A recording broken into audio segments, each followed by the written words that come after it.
fell down. The truck was traveling from Vryheid on its way to Richards Bay.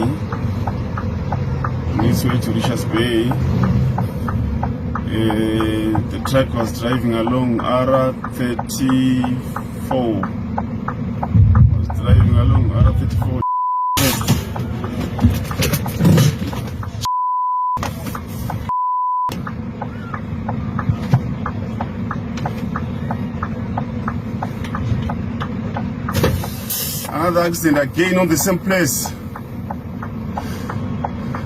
Another accident again on the same place.